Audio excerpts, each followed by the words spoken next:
कहते हैं बुजुर्ग घर की नींव होते हैं, लेकिन जब आधुनिकता के नाम पर वही नींव बोझ लगने लगे तो रिश्ते टूटने में देर नहीं लगती। आज की कहानी एक ऐसी सास की है जिसने ताने भी सुने, अपमान भी सहा, मगर अंत में सम्मान लेना भी सीख लिया।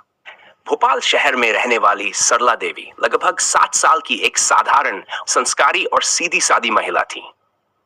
पति की मौत के बाद उन्होंने अपने इकलौते बेटे आदित्य को पाल पोसकर बड़ा किया और अच्छी नौकरी दिलाई। कुछ साल पहले आदित्य की शादी प्रियंका से हुई थी, जो पढ़ी लिखी, आधुनिक और तेज तर्रार स्वभाव की लड़की थी। शुरुआत में सब ठीक था, लेकिन समय के साथ प्रियंका का व्यवहार बदलने लगा। उसे लगता था कि सरला देवी पुराने विचारों वाली है और घर में उनकी कोई जरूरत नहीं। धीरे धीरे प्रियंका ताने मारने लगी, मम्मी जी, आपको कुछ आता नहीं, आपकी वजह से लोगों को लगता है हम पुराने ख्याल के हैं। आप घर के काम मत किया करो, बस अपने कमरे में रहा करो। सरला देवी इन बातों को सहन करती रहीं। उन्होंने कभी विरोध नहीं किया, क्योंकि उन्हें उम्मीद थी कि बहू एक दिन समझ जाएगी। लेकिन मामला यहीं पर नहीं रुका। दिन सुबह सुबह सरला देवी ने सोचा कि बेटे और बहू के लिए नाश्ता बना दें। रोटी और सब्जी बनाकर टेबल पर रख दी। प्रियंका जैसे ही बाहर आई, उसने ताना मारा, मम्मी जी, ये सूखी रोटी कौन खाएगा? हम ऐसा देहाती खाना नहीं खाते। आपको समझ कब आएगी कि हम मॉडर्न लोग हैं?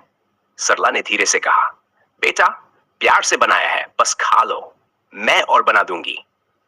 प्रियंका ने तिरस्कार भरे स्वर में कहा, आपको कोई काम ठीक से करना आता ही नहीं, बस खाना बनाना सीखा है, वो भी उसी जमाने का। बात यहीं खत्म नहीं हुई। प्रियंका घर में मेहमान आने पर भी सरला को अलग थलग करके रखती, उनकी बात काट देती और उन्हें पुरानी सोच वाली कहकर मजाक उड़ाती। कभी उनके पहनावे पर ताना मारती, कभी पूजा पाठ को नाटक कहती। कि आदित्य ऑफिस के काम में इतना व्यस्त रहता कि उसे अपनी मां की हालत दिखाई ही नहीं देती। जब सरला कभी कभार कुछ कहती, आदित्य सिर्फ इतना कहता, मां, तुम दिल पर मत लिया करो, प्रियंका बस नाराज होती है, पर ऐसा कुछ नहीं है।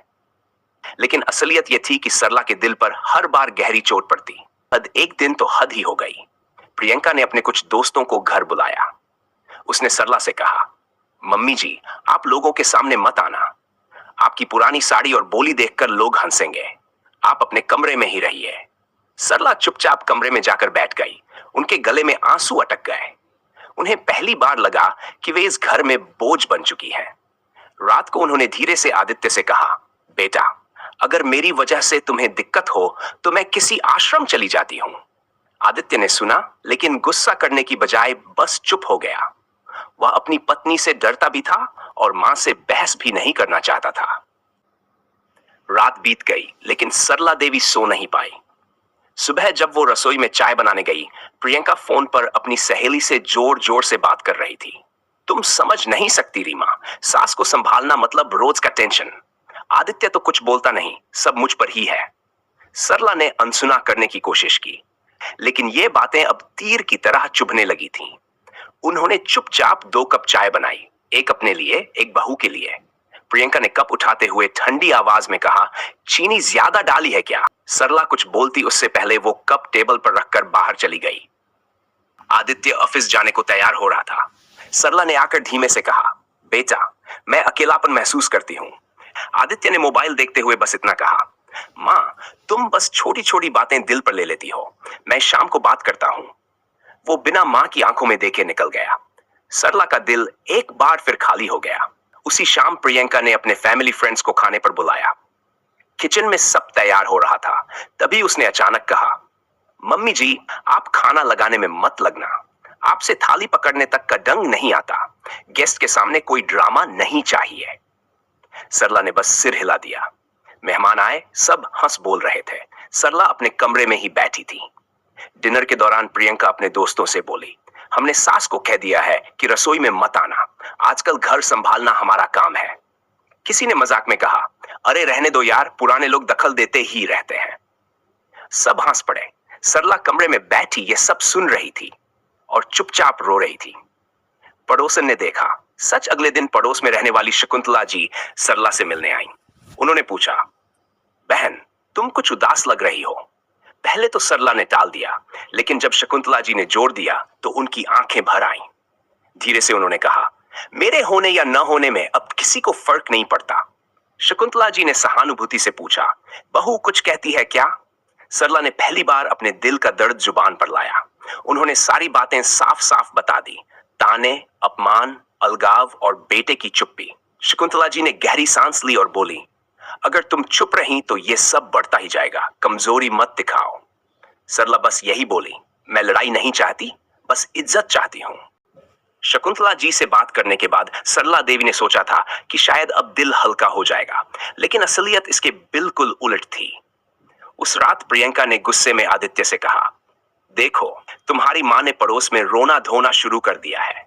कल को वो सोसाइटी में नाटक करेगी तो हमारी इज्जत चली जाएगी। आदित्य ने थके हुए स्वर में जवाब दिया, प्रियंका, माँ ऐसा क्यों करेंगी? तुम भी थोड़ा अच्छा व्यवहार रखा करो। प्रियंका तीखे लहजे में बोली, अच्छा व्यवहार? घर में संभालूं, कपड़े में धोऊं, मेहमान में देखूं और ऊपर से उनके ताने भी सुनूं?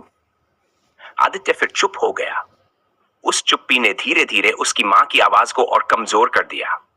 अगले दिन प्रियंका ने बिना बताए घर में इंटीरियर करवाने वाले लोगों को बुला लिया।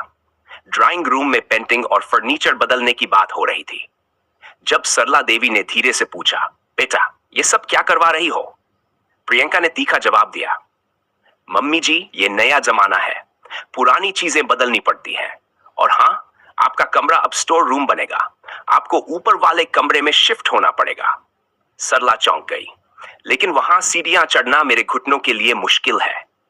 प्रियंका ने ताना मारा, तो फिर रहने दो, किसी वक्त आश्रम ही चली जाना। मुझे हर चीज में ड्रामा नहीं चाहिए। यह सुनकर सरला के हाथ कांप गए। उन्होंने कुछ नहीं कहा, लेकिन अंदर से टूट गई। आज शाम को उन्होंने बेटे से बात करने की कोशिश की। धीरे से बोली, बेटा मुझे ऊपर वाले कमरे में भेजने की बात हुई है। आदित्य ने मोबाइल पर नजरें टिकाए हुए बस इतना कहा, मां, प्रियंका घर संभाल रही है, जो ठीक लगे वही करेगी, तुम चिंता मत करो। यह पहली बार था जब सरला को अपने ही बेटे की बात पर चोट लगी। उन्हें लगा अब आवाज उठाने पर भी कोई सुनने वाला नहीं। शकुंतला जी ने एक दो और औरतों से इस स्थिति का जिक्र किया। धीरे धीरे सोसाइटी में चर्चा होने लगी। आंगनवाड़ी वाली सरला जी कितनी शांत रहती थी, बहू बहुत तेज है, बेटा भी मां के साथ सही नहीं कर रहा। ये बातें प्रियंका के कानों तक पहुंची तो उसका गुस्सा और बढ़ गया। उसने ताना मारते हुए कहा, मम्मी जी, आप क्या मोहल्ले में हमारी बुराई करती फिर रही हैं? अगर रहना है इस घर में तो चुपचाप रहें, आपके जमाने के नियम अब नहीं चलते। सरला सिर झुकाकर कमरे में चली गई। अब वो रोने भी छुप कर लगी थी। जब सरला देवी को पड़ोस में बात फैलाने का इल्जाम लगाया, उस रात सरला ने पहली बार भगवान से कहा, हे प्रभु, अगर मेरी गलती है तो मुझे ही उठा लो, और अगर मेरी चुप्पी गलत है तो आवाज देना। उस रात वो बिना खाना खाए सो गई। अगली सुबह सुबह आदित्य ऑफिस जाने की जल्दी में था। प्रियंका चिल्लाई, मम्मी जी, जल्दी से झाड़ू पोंछा कर दो, काम वाली छुट्टी पर है। सरला ने धीरे से कहा, मेरे घुटने सूज रहे हैं बेटा, रात से दर्द बढ़ा है। प्रियंका ने सामने से ताना दे मारा, जब टीवी देखने बैठती हो तब दर्द नहीं होता, काम की बात आती है तो बीमारी याद आ जाती है। सरला कुछ बोलती, इससे पहले पास वाली पड़ोसन शकुंतला जी पानी भरने खिड़की तक आई हुई थी। उन्होंने सब सुन लिया। उन्होंने दरवाजा खटखटाया और अंदर आकर कहा, प्रियंका बेटा, तुम आधुनिक हो, मतलब ये नहीं कि बुजुर्गों से इंसानियत निकाल दो। प्रियंका ने घूर कर कहा, ये हमारा घर है, बीच में पड़ने की जरूरत नहीं। शकुंतला जी शांत स्वर में बोली, घर तुम्हारा है, लेकिन मां भी उसी घर की इज्जत है, भूलना मत। प्रियंका तिलमिलाई, लेकिन कुछ नहीं बोली। बेटे का बदला हुआ स्वर उस शाम आदित्य जल्दी घर लौट आया। प्रियंका ने तुरंत रिपोर्ट दी, तुम्हारी मां ने मेरी इज्जत मोहल्ले में खत्म करके रख दी है, लोग मुझे ताने मार रहे हैं। आदित्य ने गुस्से में मां को आवाज दी, मां, लोगों को बातें बतानी जरूरी थी क्या? सरला ने कांपती आवाज में कहा, मैंने कुछ नहीं कहा बेटा, बस शकुंतला जी ने खुद पूछ लिया था। आदित्य ने बात काट दी, अब बाहर की बातें घर में मत लाओ, तुम्हारी वजह से माहौल खराब होता है। प्रियंका पीछे से मुस्कुराई। उसे पता था अब बेटा भी उसके साथ खड़ा है। उस दिन के बाद सरला देवी ने खुद को लगभग मौन कर लिया, ना शिकायत, ना जवाब, ना दखल। लेकिन इस चुप्पी का असर प्रियंका पर नहीं पड़ा, उल्टा उसका दबाव बढ़ गया। एक दिन उसने साफ कह दिया, आदित्य, तुम्हारी मां अगर ऐसे ही रही तो मैं अलग रहने चली जाऊंगी, मैं नौकरानी नहीं हूं। आदित्य बोल पड़ा, माँ, अगर तुम्हें दिक्कत है तो कुछ दिनों के लिए मामा के यहाँ चली जाओ। यह सुनकर सरला की आंखों में पानी नहीं, आग उतर आई, लेकिन वो फिर भी शांत रही। अगले ही दिन सरला देवी बिना कुछ बताए घर से निकल गई। ना कपड़े, ना सामान, बस बैग में कुछ दवाइयां और एक पुरानी डायरी। जब 2 घंटे तक वो घर नहीं लौटी, प्रियंका के चेहरे का रंग उड़ गया। क्यों? क्योंकि सोसाइटी के एक बुजुर्ग ने देखा था कि सरला मंदिर की दिशा में गई है और रास्ते में उनका पैर भी मुड़ा था। खबर फैलने लगी कि बुजुर्ग महिला लापता है। सोसाइटी के गार्ड, पड़ोसी और 2 महिलाएं उन्हें ढूंढने निकली। आदित्य भी घर से भागता हुआ निकला। प्रियंका पहली बार घबराहट में बोली, अगर किसी ने पुलिस में शिकायत कर दी तो बदनामी हो जाएगी। सरला देवी मंदिर के पास फुटपाथ पर बैठी थी। पैर में मोच आने से वो आगे नहीं चल पा रही थी। उन्होंने किसी को आवाज नहीं दी, बस चुपचाप एक पेड़ के सहारे बैठ गई। इसी दौरान मंदिर के पुजारी गोपाल दास जी बाहर निकले। उन्होंने सरला को पहचाना और तुरंत पानी लाकर दिया। पूछा, माताजी अकेले यहाँ कैसे? तबीयत ठीक है? सरला की आंखों में पहली बार खुला दर्द उतर आया। बस मन नहीं लगा घर में। पुजारी जी ने समझ लिया कि बात गहरी है। वो उन्हें अंदर बैठाकर मरहम पट्टी करने लगे। सोसाइटी के गार्ड और पड़ोसी बता चुके कि सरला मंदिर की ओर गई थी। आदित्य मंदिर पहुंचा, लेकिन प्रियंका अभी घर पर ही रहकर दिखावा कर रही थी कि वो परेशान है। जब आदित्य ने मंदिर में मां को बैठे देखा, वो थोड़ा शर्मिंदा हुआ, पर गुस्सा फिर भी उस पर हावी था। उसने कहा, मां, इस तरह चले जाना ठीक नहीं था। सरला ने शांत भाव से कहा, जब घर में मेरी जरूरत नहीं तो मेरी मौजूदगी कैसे चलेगी बेटा? पुजारी जी ने आदित्य को तीखे स्वर में डांटा। मां पिता सिर उठाने के लिए नहीं, सिर झुकाकर जीने के लिए होते हैं, याद रखना। आदित्य चुप हो गया। जब सरला को वापस घर लाया गया तो 3 औरतें, शकुंतला जी, रेखा जी और सीमा जी भी साथ आईं। घर में घुसते ही प्रियंका ने बनावटी चिंता दिखाई।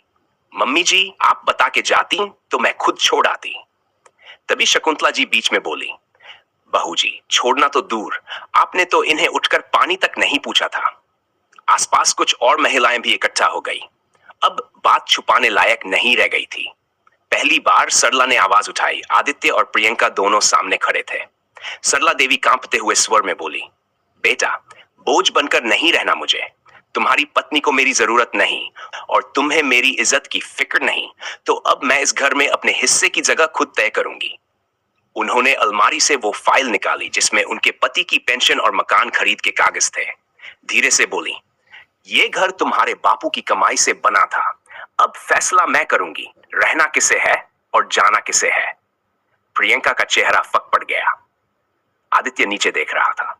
सबक सरला बोली, मैं पुलिस या कोर्ट नहीं जाऊंगी, ना किसी आश्रम जाऊंगी, पर अगर आज के बाद मुझ पर एक भी ताना, एक भी अपमान हुआ तो सबसे पहले मैं ये घर किसी बुजुर्ग आश्रम या विधवा महिला संगठन के नाम कर दूंगी। फिर तुम दोनों किराए पर रहना। पूरा घर सन्न हो गया। प्रियंका पहली बार सिर झुकाकर बोली, मां, मैं माफी चाहती हूं, गलती हो गई। आदित्य ने भी मां के पैर पकड़कर कहा, आपको समझ नहीं पाया, अब ऐसा नहीं होगा। सरला की आंखों में पानी था, लेकिन आवाज मजबूत, सम्मान भीख नहीं, हक होता है। अगर मैं मां हूं तो इंसान भी हूं। कहानी का अंत। जो सबक दे गया, कुछ दिन बाद से हालात बदलने लगे।